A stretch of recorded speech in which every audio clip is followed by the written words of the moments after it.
Bonjour Eric et bonjour tout le monde. Bienvenue à ce nouvel épisode du balado Les Chiffres. Je me présente Philippe J. Fournier, chroniqueur à l'actualité, créateur de Québec 125, et mon partenaire de balado, Éric Grenier du blog politique The Writ. Bonjour Éric. Bonjour. Nous avons quelques sujets cette semaine. On pourrait discuter. Nous n'avons pas beaucoup de chiffres à décortiquer, quoique mon petit doigt dit qu'il y a des chiffres qui s'en viennent bientôt. Mais il y a, bien sûr, il y a eu le départ d'Éric Lefebvre, le whip de la CAQ, qui quitte pour se joindre aux conservateurs fédéraux. Monsieur Lefebvre est député provincial de la circonscription d'Arthabasca. Et tiens, par le plus grand des hasards, Richmond-Arthabasca devient libre avec le départ d'Alain Reyes, qui est maintenant un député indépendant à Ottawa.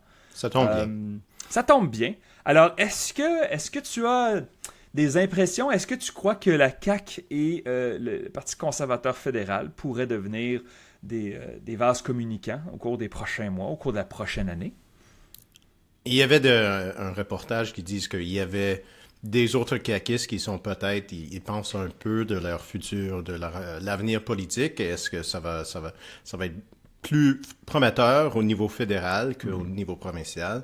Je trouve que c'est intéressant parce qu'il y a deux choses ici. Un, des caquistes qui veulent aller avec le Parti conservateur et il veut se présenter aux élections fédérales.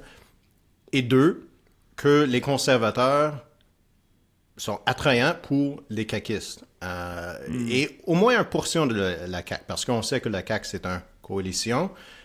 Et donc, il y a des souverainistes, il y a des gens qui sont au centre de l'échiquier politique, mais il y a aussi des conservateurs, de petits C conservateurs. Oui, exact. Et peut-être, ils regardent les sondages, ils disent que peut-être j'ai une meilleure chance de gagner, de continuer mon carrière politique, ma carrière politique avec Pierre Poilievre. Mais pour toi, est-ce que ça signale quelque chose qui est problématique pour la CAQ?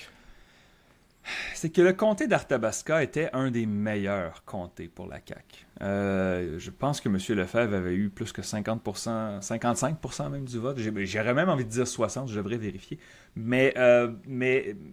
Lefebvre n'était pas vraiment en danger, à moins de l'hécatombe de la CAQ, même avec les chiffres plus pauvres de la CAQ dans les dernières semaines et les derniers mois. C'était pas vraiment un danger, je pense juste qu'il voit sa carrière se transformer et aussi, je veux dire, l'aventure d'être député à Ottawa est dans une autre ligue. Et je dis pas mieux ou moins bon, mais c'est une autre aventure. Donc, au lieu d'essayer de gérer les hôpitaux et les écoles, soudainement, tu vas pouvoir parler à des diplomates bon. Donc, c'est pas la même, c'est même pas le même job. Donc, mais pour Arthabasca, je veux dire, en fait, je l'ai ici, 51,7. Il avait gagné par 27 points. Et son plus proche rival à la dernière élection dans Arthabasca, M. Lefebvre, avait devancé le candidat du Parti conservateur du Québec. Donc, c'était un bon siège. Le Parti conservateur du Québec, bien sûr, dans les sondages, se porte bien. Il n'a pas vraiment grimpé, mais il n'a pas vraiment descendu non plus. Mais ce siège-là n'allait pas être menacé. Alors, je pense que... Et à la question, est-ce qu'il va y en avoir d'autres? Ben, on pourrait imaginer, sauf qu'il n'y a pas énormément de sièges fédéraux Oui, c'est ça. qui sont disponibles au Québec. Je ne dis pas que les conservateurs ne vont pas faire des gains, mais il n'y a pas de vague conservatrice qui va faire qu'il va y avoir 20 sièges intéressants disponibles. Je pense qu'à l'exception de...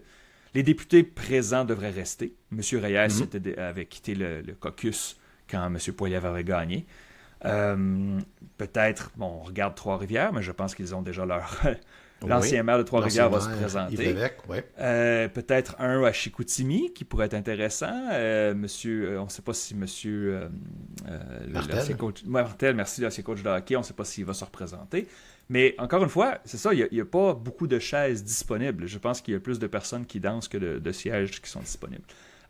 Si on regarde la carte électorale fédérale, on regarde peut-être Montmorency, Charlevoix, peut-être Jonquière, comme des opportunités pour les conservateurs. Il y a des caquistes là-bas. Mais est-ce qu'il va y avoir des caquistes dans les cantons de l'Est, le nord de Montréal, le sud de Montréal, qui va se présenter pour le Parti conservateur. Ça, ils ont des meilleures chances probablement de rester avec la CAQ et gagner en 2026 que d'être un député conservateur dans les Laurentides. Non, exact. Laisse-moi te nommer une autre circonscription qui pourrait être intéressante au fédéral. Louis Hébert, à Québec. Et bon, c'est sûr que Louis Hébert, il y a circonscription fédérale provinciale. Au provincial, c'est Mme Guilbeault, la vice-première ministre. Est-ce qu'elle serait intéressée à aller aux conservateurs? Ça reste à voir, mais ce comté-là, qui est libéral depuis quelques années avec M. Lightbound, fait partie des cibles pour le Parti conservateur fédéral. Alors, à voir, mais j'ai comme l'impression que, je veux dire, la CAQ est encore en bonne position. Il reste plus de temps que le gouvernement fédéral présentement. Mais j'ai bien hâte de voir s'il va en avoir d'autres. Mais M. Lefebvre qui quitte, je pense qu'il était très apprécié de ses collègues. Au niveau national, ce n'était pas non plus une vedette. Je ne pense pas que ça va faire mal à la CAQ au niveau national de perdre M. Lefebvre, mais je pense qu'il était apprécié de ses collègues d'après ce que je peux recueillir. Donc oui, s'il va démissionner avant les prochaines élections fédéraux, ça va être une élection partielle assez intéressante. Oh oui, oh absolument. Oui, parce que le PQ... Ça va être un test pour la CAQ. Ça va être un test pour la CAQ, mais je veux dire, c'est un test que si tu coules, tu mérites vraiment de couler. Encore une fois, tu as gagné par 27 points devant les partis d'Éric Duhem. Le PQ était à 10% aux élections. Donc, c'est sûr que les projections sont bonnes pour le Parti québécois, mais Arthabasca n'a pas été très faste. Cette région-là n'a pas été ce n'était pas une manne pour le Parti québécois dans les dernières années. Mais en effet, la question, c'est est-ce qu'il va rester, demeurer comme député provincial, à encaisser son salaire alors qu'il fait campagne activement pour le PCC. Je sais que c'est permis. On se rappelle de Martine Ouellette. Mais bon, c'est sûr que Martine Ouellette, c'est pas C'est un peu compliqué. C'est un peu compliqué. C'est un peu compliqué, puis surtout, c'est peut-être pas un précédent à répéter. Mais bon, ça, c'est d'autres choses. Donc, pour le niveau provincial, nous n'avons pas vraiment eu de chiffres supplémentaires. Au niveau fédéral, il y a eu quelques sondages. On suit les Nanos, les Research Co. qu'il y a eu cette semaine. Pas grand-chose de notable, je dirais. Le Bloc québécois est en tête, mais en tête avec des chiffres qui sont entre 30 et 35%. Donc, c'est environ le même niveau qu'aux dernières élections. Les libéraux reculent, mais reculent pas à un point que c'est une catastrophe. Ils ont reculé partout ailleurs au pays où là, c'est une catastrophe. Et les conservateurs, quelque part entre 20 et 25%, peut-être un peu plus, peut-être un peu moins. La semaine prochaine, mon cher Éric, il devrait y avoir des nouveaux chiffres pour le Québec, ou du moins, si je dis la semaine prochaine, avant la fin du mois, ce sera peut-être plus juste. Et je pense que nous allons pouvoir décortiquer avec enthousiasme ces nouveaux chiffres-là. Donc, c'est à suivre. OK, ça va être intéressant. Il y avait le budget à Ottawa cette semaine. On sait déjà que le Bloc québécois va voter contre. Les conservateurs aussi, le Parti vert. Les néo-démocrates, ils dansent un peu. On pense qu'en fin de compte, il va voter pour le budget, mais on verra. Mais je voulais utiliser cette opportunité de parler un peu en détail si des élections auraient lieu aujourd'hui au Québec pour la Chambre de communes. Les résultats seraient quoi? Est-ce qu'on est dans un... Parce que les deux dernières élections, il n'y avait aucun changement. Mais la dernière élection, il n'y avait aucun changement de les résultats de l'élection précédente. Mais cette fois-ci, je pense qu'il va y avoir des sièges qui vont bouger. Le Bloc pourrait faire, comme on a dit, le Bloc pourrait faire des gains. Dans la projection actuelle, j'ai 38 sièges pour le Bloc. Le Bloc en avait eu 32 dernière élection. Évidemment, il y a une incertitude sur la projection. Donc, il y a des gains possibles pour le Bloc. Mais il demeure pas moins que ça dépend de la campagne. Et Yves-François Blanchet, en 2019, avait réussi à remonter son parti, qui avait été dans les limbes depuis 2011, c'est effectivement. Mais en 2021, la campagne du Bloc n'allait pas très bien jusqu'à temps qu'on arrive au débat, n'est-ce pas? Ouais, en anglais. Et le débat en anglais, la fameuse question de Sashi Curl. Donc, M. Blanchet avait été un peu sauvé par cette question. Donc, ça dépend de la campagne. Et c'est vrai qu'il y a certains Québécois un peu plus à droite de l'échiquier politique qui n'ont pas, qui, comme Alain Reyes, ne sont pas nécessairement confortables avec le type de conservatisme de M. Poilievre, mais ils pourraient se rallier s'ils pensent que c'est le temps de changer de gouvernement, ça fait une décennie, blablabla. Donc, je ne pense pas qu'il y aurait beaucoup de changements, peut-être 8, 9 sièges à surveiller partout au Québec. Il pourrait y avoir des surprises, bien sûr, mais j'insiste là-dessus, si vraiment le NPD ne bluffe pas, et je pense qu'il bluffe, et que le gouvernement tombe, on garderait la même carte. Et donc, je n'aurais pas besoin de faire tout ce travail sur le site web.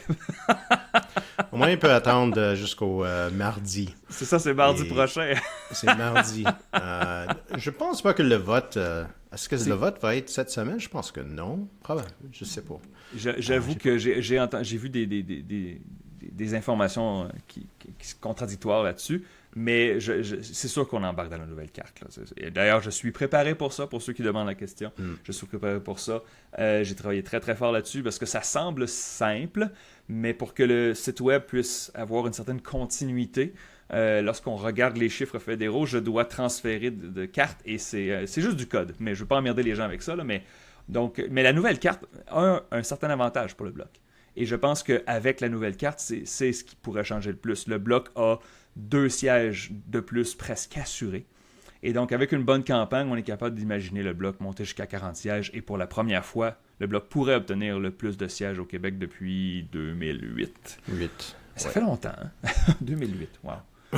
J'étais dans ma vingtaine, ma fin vingtaine, mais j'étais dans ma vingtaine quand même. Donc, le temps passe. Ouais. Est-ce que tu crois que le NPD bluffe? Ça ressemble à ça, non? Oui, mais parce que c'est pas la première fois. On a vu ça, ça fait quelques mois, ils ont parlé peut-être il va annuler leur arrangement avec le gouvernement. Mais je ne crois pas que ça donne beaucoup au NPD de faire cette danse-là. Parce que si tout le monde sait que Jagmeet Singh va voter pour le budget, c'est assez transparent la stratégie politique ici. Mais s'ils sont capables d'avoir une concession des libéraux, peut-être des dépenses dans un programme, peut-être quelque chose un peu plus important dans leur proposition, l'NPD pourrait dire que on a eu cet autre résultat et c'est pour ça qu'on est là. Mais je pense que les gens, ils aiment la vérité. Ils n'aiment pas des jeux comme ça. Donc, si le NPD va voter pour le budget, selon moi, il devrait dire ça le jour du budget et pas faire cette danse. C'est théâtre. C'est pas de danse, hein, c'est théâtre. Ouais. Donc, le NPD est indécis, on devrait savoir d'ici le prochain balado, mais encore une fois, je veux dire, aussi, si on parle purement électoral, on oublie un instant les mesures du budget, d'un point de vue purement électoral, le NPD n'a pas d'avantage à aller en élection hâtive. Il n'y a pas de scénario, du moins à court terme, dans les chiffres que nous avons, qui nous indique que le NPD pourrait grimper. Je veux dire, il mentionne toujours 2011 et Jack Layton, mais c'est comme c'est arrivé une fois par siècle, ça. Excusez, mais Jagmeet Singh n'est pas Jack Layton. Je ne vois pas les gains que le NPD pourrait faire. Il resterait le 4e parti à la Chambre des communes et serait devant un gouvernement conservateur majoritaire. Je ne vois juste pas. Et donc, à moins qu'ils aient un as dans la manche, je ne pense pas que ça va arriver. Comme tu as dit, je pense que c'est un petit peu de théâtre. Avant de passer aux questions, Éric, on ne peut pas vraiment ne pas mentionner qu'il y a eu le congrès du Parti québécois Je ne sais pas si c'est le congrès, le terme congrès est le bon terme, mais du moins, il y avait un rassemblement du Parti québécois à Drummondville en fin de semaine dernière. Je voulais C'est y toujours aller. à Drummondville, hein? Ben, c'est toujours un bon point, n'est-ce pas? C'est comme à Ouais. mi-chemin entre Montréal et Québec. Il y a un centre des congrès là-bas, il y a des hôtels, donc on peut organiser un événement intéressant et c'est plus proche pour tout le monde. Donc, je voulais y aller, mais bon, j'avais des obligations. J'étais à Ottawa en fin de semaine il y avait le souper de la tribune parlementaire auquel on m'avait invité. Et donc, je suis allé manger et boire avec la bulle d'Ottawa, n'est-ce pas? C'était très plaisant, mais en effet, le discours de Paul Saint-Pierre Plamondon, j'ai pris le temps de le lire parce que j'avais le transcript et j'ai pris le temps de l'écouter. Le discours est dans son intégralité sur YouTube. Je ne sais pas si tu avais des commentaires sur la stratégie de M. Plamondon. Nous n'avons pas encore de chiffres pour voir si l'aiguille a bougé ou si la population a bien reçu ses commentaires. Mais Éric, est-ce que tu avais des impressions à partager? Pas plus que ça. Seulement que c'est une stratégie différente que les chefs du Parti québécois récents, où c'était plutôt de parler de ne pas oser trop sur la souveraineté et le prochain référendum et tout ça. Donc, au moins, ça prend du courage de se présenter comme un parti qui va déclencher un référendum dans un premier mandat, parce que on sait que c'est probablement pas une proposition populaire parmi la population. L'appui pour la souveraineté, c'est entre 35 et 40 mais je ne sais pas si tous ces mondes-là veulent un référendum dans le court terme. Parce que c'est une chose de croire que le Québec devrait être un pays, mais c'est une autre chose de croire qu'on devrait avoir un référendum, surtout si c'est peu probable que ça va passer. Est-ce que c'est une mauvaise chose pour le Québec d'avoir un troisième référendum qui ne passe pas? Donc, c'est un risque, mais on sait que dans un contexte où tous les partis sont divisés, où je veux dire qu'ils divisent l'électorat. Oui. C'est possible de gagner une élection avec 30-35% du vote. Et même ça, c'est pas tous les souverainistes. Donc, c'est une stratégie qui pourrait fonctionner dans le contexte actuel. Mais si on est dans un contexte où c'est plus polarisé entre deux partis, est-ce que ça pourrait fonctionner? Je sais pas. Je vais citer M. Plamondon au mot, et je suis allé chercher les bons mots pour être sûr d'avoir la citation exacte. Assurément, avant la fin de la décennie, nous vivrons bel et bien un troisième référendum sur l'indépendance du Québec. C'est désormais une certitude. Et, comme tu as dit, Éric, c'est différent. Je veux dire, nous avons entendu ce genre de discours-là plusieurs fois, mais ça fait longtemps qu'un chef du PQ a été si tranché. Et je pense que la stratégie de on va attendre les conditions gagnantes n'a clairement pas fonctionné pour le Parti québécois. Le Parti québécois n'a pas beaucoup eu de succès de façon électorale au 21e siècle. Tu sais, même Pauline Marois, avec son 33%, oui, elle avait gagné, mais ce n'était pas une victoire très convaincante à l'époque. Peut-être qu'ils se sont dit, plus on parle d'indépendance, plus les gens vont être intéressés par l'indépendance. Et donc, de mettre ça de l'avant, il y a un risque, mais ça se justifie, je crois, avec d'autres passages de son discours. Il parle du référendum de la dernière chance. Ce qui m'a fait sourire un peu, parce que je sais ce qu'il voulait dire. Je sais ce qu'il voulait dire, sauf que j'ai des gens, justement, avec qui j'ai échangé à Ottawa, qui m'ont dit « Ok, c'est le référendum de la dernière chance, donc ça veut dire que si le non gagne, c'est fini. On n'en parle plus. C'est 3-0 et c'est terminé. » Et je dis « Oui, mais c'était une façon de parler. C'est pas ça qu'il voulait dire. Je pense qu'il croit que la démographie change. Le Québec n'a pas un taux de natalité très élevé. Ça fait très longtemps. Et peut-être qu'il voit que la nation québécoise n'aura plus d'autres occasions. Ça se défend. Je ne sais pas si c'est suffisant. C'est un discours qui peut rassembler 50,1% de la population, mais ce qu'ils ont essayé auparavant n'a pas fonctionné. Donc, je pense qu'ils se disent, on va être un peu plus agressif. Et j'ai bien hâte de voir justement des chiffres là-dessus. Nous n'avons pas de données. Nous avons des opinions, nous avons des impressions, mais il n'y a rien comme avoir des données. Et on devrait, comme j'ai dit, en avoir avant la fin du mois.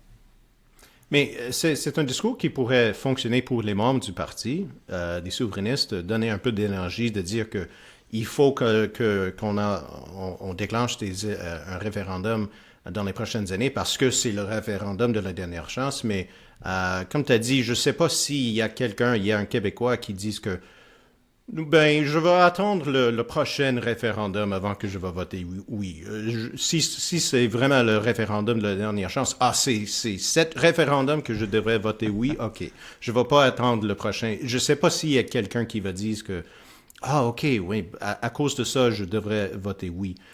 Mais pour motiver les souverainistes et motiver les membres du parti, peut-être ça pourrait fonctionner. Parce que si il y a des membres du parti qui ne sont pas les purs et durs, qui pensent que c'est plus important d'avoir un bon gouvernement. Je ne sais pas s'il y a beaucoup de membres comme ça dans le Parti québécois ces jours-ci, mais peut-être c'est au moins un message pour les membres qu'on devrait mettre un peu plus d'énergie parce qu'on ne va pas avoir une autre chance. Mais comme stratégie pour gagner un référendum, je ne sais pas.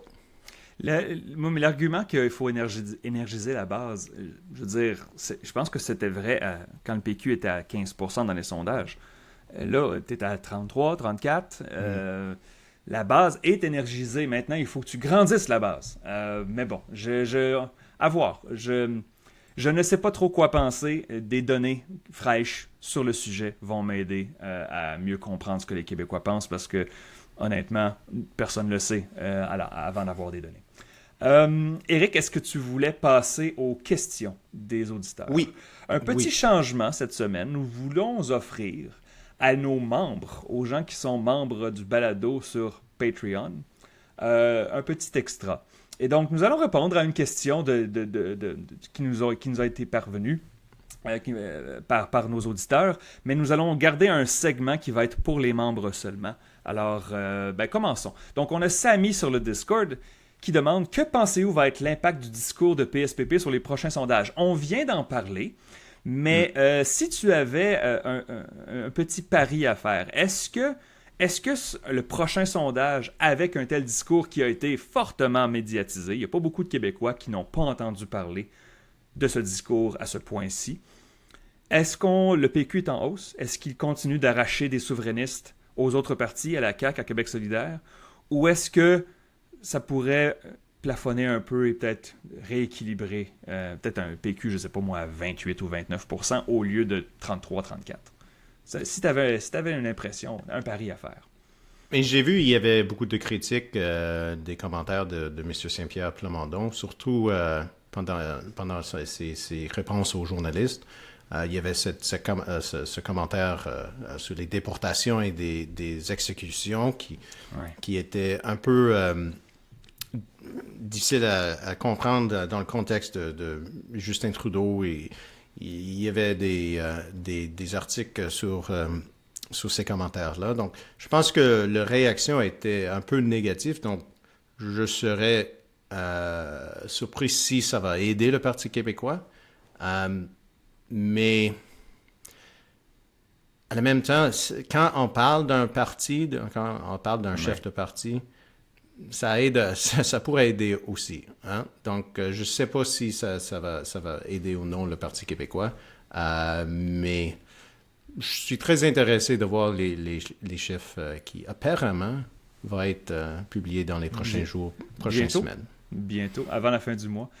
Voici ce que je veux dire. Je ne sais pas ça va être quoi l'impact sur les appuis du PQ parce que, encore une fois, les 35 à 40% de souverainistes au Québec, ils sont énergisés par M. Plamondon et par la montée du Parti québécois. Ce qui m'intéresse plus, c'est est-ce que ça pourrait donner une bouée de sauvetage, une vraie bouée de sauvetage, pas une bouée en béton, au Parti libéral.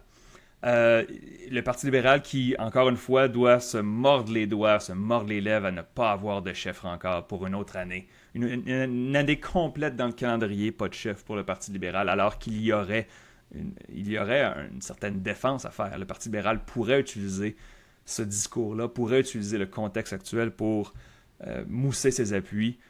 J'ai hâte de voir si ça va être le cas. Je crois que non. On n'entend pas parler du Parti libéral. C'est un parti qui est absent du discours présentement. Euh, et aussi Québec solidaire. Québec solidaire, un parti qui est officiellement souverainiste, on sait dont les électeurs, la plupart, ne sont pas vraiment souverainistes, ne sont pas très motivés envers la souveraineté. Est-ce que ce qui reste de souverainistes convaincus chez Québec solidaire pourrait être tenté par le PQ? A priori, je dirais oui, mais avec le discours qu'on a vu en fin de semaine, il y a plusieurs points de tension qui ont été soulevés entre l'approche de Québec solidaire et le Parti québécois. Donc, à voir, Samy. Je n'ai pas de bonne réponse, malheureusement. Je me demande sérieusement ça va être quoi. Et peut-être que ça ne changera rien. Peut-être que ça va tout se rebalancer et on va avoir des chiffres identiques. Ça, c'est aussi très possible. La population ne suit pas tous les chiffres et la vie politique autant que les nerds comme nous. Mais je suis extrêmement curieux de voir les prochains chiffres au Québec. Donc, Éric, qu'est-ce qu'on avait dit? C'est moi qui ai un quiz pour toi ou c'est... Ah non, c'est moi qui ai un quiz pour toi. Oui, c'est toi. Donc, voilà, excusez, j'ai eu une grosse semaine, je suis fatigué. Alors, pour ceux qui se rappellent de notre dernier balado, les chiffres, j'avais utilisé des cartes de trivia, des cartes de questions sur la politique à Éric. C'est un jeu, et c'est pas une commandite, là. J'ai le jeu à la maison et je l'ai bien. Ça s'appelle « Tu te mets combien ?» Et c'est très simple, c'est 10 questions de 1 à 10. 1 est extrêmement facile à être quasiment enfantin et les questions deviennent progressivement de plus en plus difficiles. Et Éric avait très bien performé. Donc, Éric, j'ai les cartes ici. La semaine dernière, tu avais choisi Parti politique québécois et René Lévesque. Donc, on met ces cartes de côté et je sors quelques autres cartes ici. Je vais te laisser choisir ce que tu aimerais comme sujet. J'ai ici Maurice Duplessis. J'ai Québec solidaire, j'ai Robert Bourassa et Confédération canadienne. Donc, j'ai 4 cartes ici. Ouais. Je vais te laisser choisir quelle carte que tu aimerais répondre. Donc, Robert Bourassa, Maurice Duplessis, Confédération canadienne et Québec solidaire. Il y avait une requête sur notre Discord pour Québec solidaire. Donc, je pense que je vais commencer avec US. Québec solidaire. OK. Donc, comme j'ai dit, les premières questions, c'est volontaire, sont extrêmement faciles. C'est juste pour réchauffer, pour donner confiance à Éric. Pour que, oh, mon Dieu, OK. Merci. Donc, allons-y. Musique. Numéro 1. Le logo de Québec solidaire est-il une rose, un yacht ou un humain portant un globe? C'est un humain portant un globe. J'avoue, par exemple... Au moins, c'était dans l'époque. Est-ce que c'est toujours ça? Oui, c'est encore ça, mais j'avoue que la première fois que j'ai vu le nouveau logo de Québec solidaire, j'avais fait « Ah, j'avais pas vu l'humain porter de globe, j'avais juste vu des formes. Ouais. » C'est drôle, un rose, comme le Parti socialiste, maintenant. Numéro 2. Quelle est la couleur officielle du parti? Orange. Oui. Comme l'NPD. Numéro 3. Trouvez l'intrus. Trouvez l'intrus. Manon Mancé, Amir Kadir, Gabriel Nadeau-Dubois, François Legault. C'est quoi la question? Trouver l'intrus. Probablement c'est François Legault, mais on ne sait pas. Oui, c'est François Legault. Dans l'avenir, peut-être il va être un transfuge. OK. Donc, je pense qu'à partir de numéro 4, ça commence à être un peu plus sérieux, quoique je pense que tu vas quand même bien t'en tirer. Qui fut celle qui représenta Québec solidaire à ses 2 premiers débats des chefs en 2012 et 2014? Ah, OK, en 2012 et 2014. Ça, c'était Françoise David. Et c'est la bonne réponse. Numéro 5. Outre Montréal et Québec, nomme une autre ville où Québec solidaire a fait élire des députés en 2018. Il y avait Rouyn-Noranda et Sherbrooke. C'est exact, mon cher. Et bien sûr, il y a un petit sourire en coin. La première fois qu'Éric et moi, nous sommes parlé, c'était lors de l'élection 2018. Et Éric avait dit « Je pense que QS pourrait gagner Rouyn. » Et moi, j'avais réagi en disant « Ben, ils vont avoir un bon score, mais ils gagneront pas. » Et pouf! Et Éric me le remet dans le visage à chaque fois, donc j'en profite pour ici le faire de façon préventive. Numéro 6. Nomme le comté qui a élu le premier député de Québec solidaire.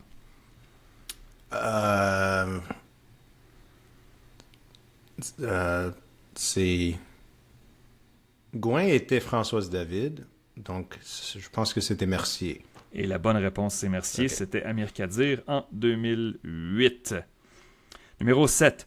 De quelle origine est Rouba Ghazal, cofondatrice du parti et députée élue dans Mercier en 2018? Oh, boy.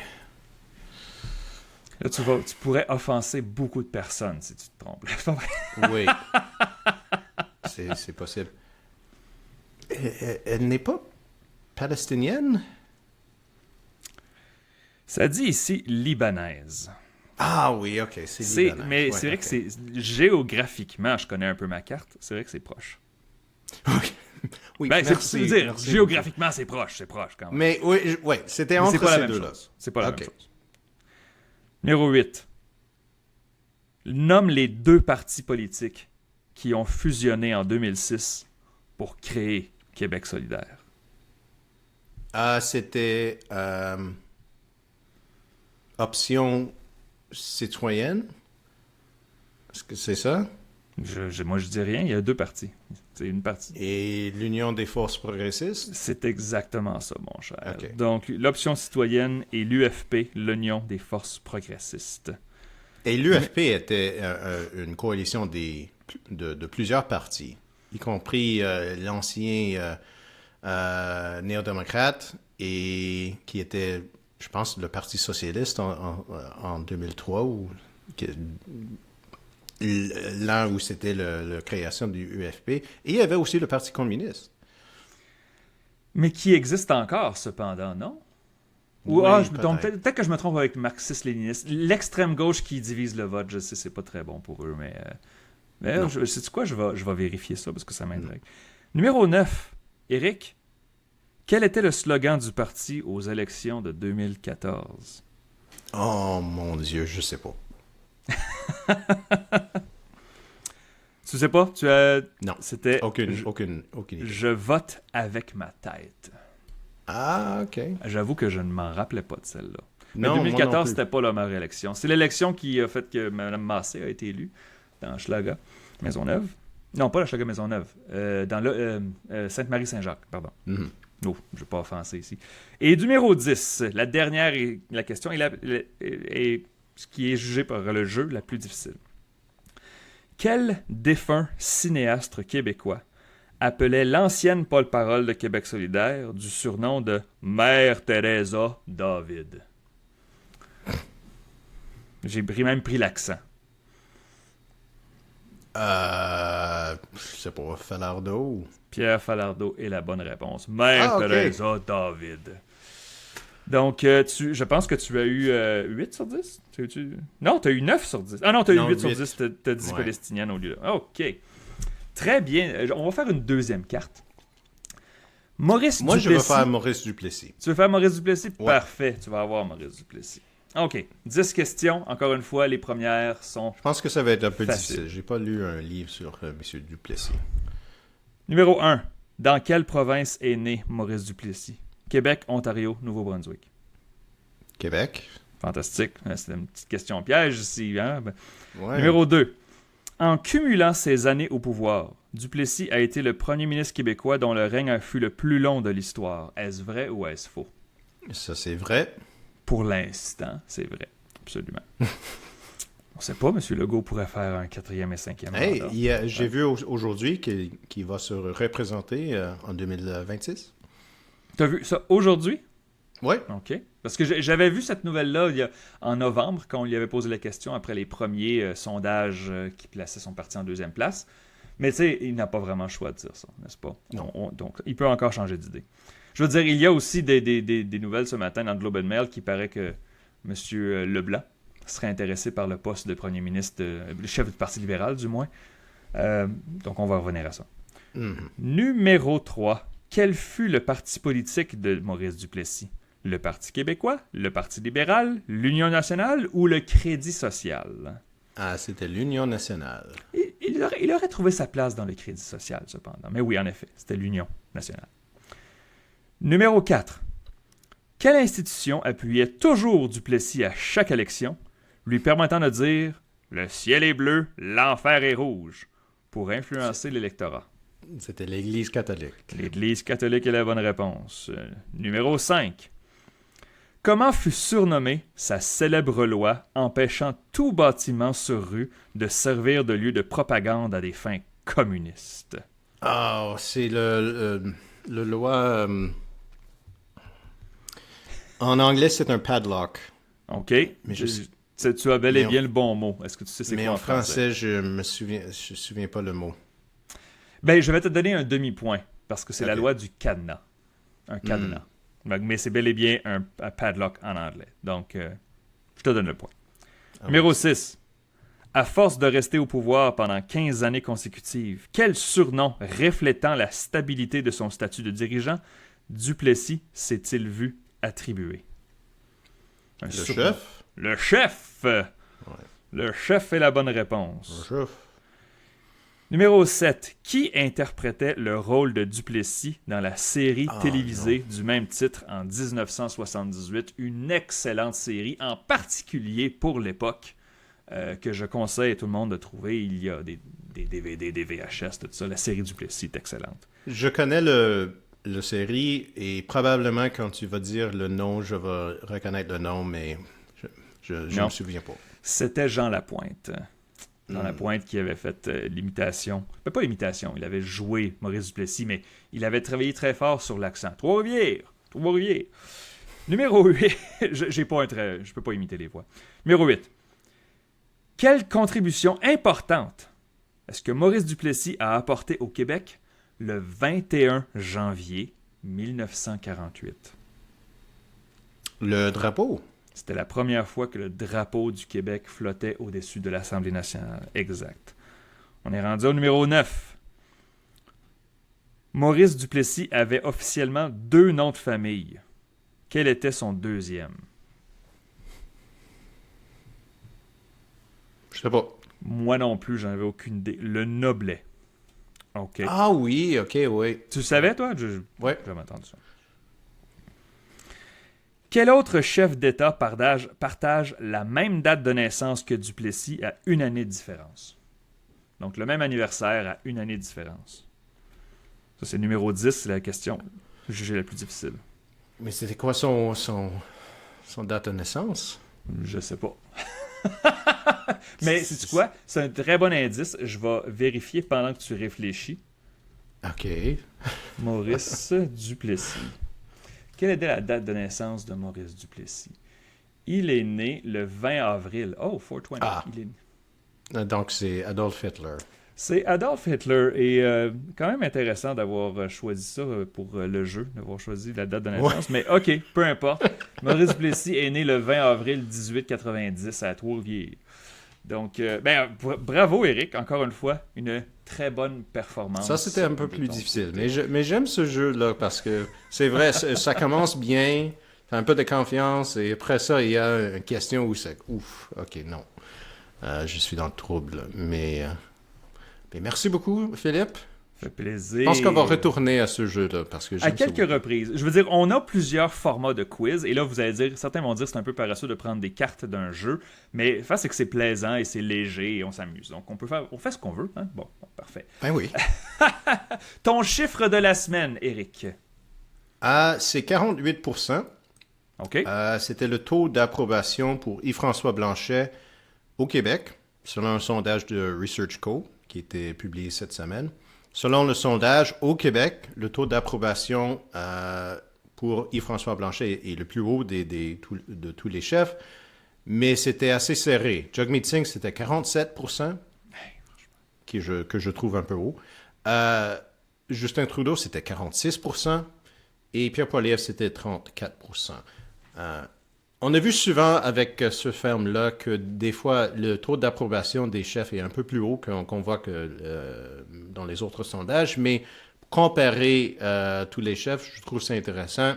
Blanchet en première place et Pierre Poilievre a toujours un peu de problème au Québec avec son image personnelle. Mon chiffre de la semaine ne sera pas original et je m'en excuse d'avance. c'est 343. Nous sautons dans la nouvelle carte électorale à partir de ce dimanche. Ceux qui suivent régulièrement mes projections sur Québec 125 Canada vont voir qu'il va y avoir un gros changement sur le site web. Oui, on adopte la nouvelle carte avec les nouvelles circonscriptions, les nouvelles frontières et aussi certaines circonscriptions qui ont des nouveaux noms, qui ont aussi d'ailleurs des nouveaux noms, des noms de Premières Nations qui ont été ajoutés. Donc, intéressant pour refléter la diversité au sein du comté. Un peu plus difficile à prononcer, je vais le dire cependant, mais je vais beaucoup me pratiquer avant la prochaine soirée électorale.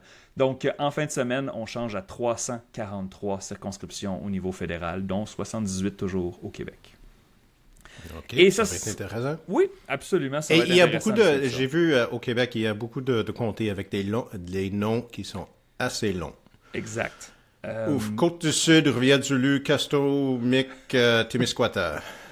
Il aurait dû juste nommer, genre, je sais pas moi, un politicien, genre Baudry, un politicien qui a déjà habité là, et ça serait réglé. On ferait jamais ça au provincial. Au fédéral, par exemple, c'est différent. Élections Canada aime les noms très très longs.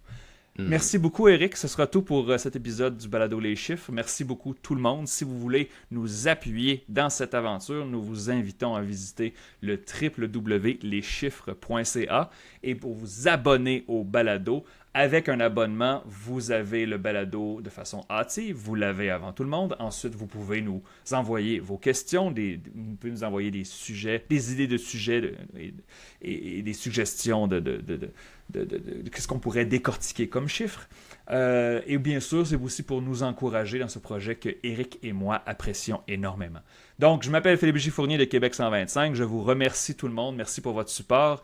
Et on se reparle avec des nouveaux chiffres au Québec probablement. On se reparle dans 2 semaines.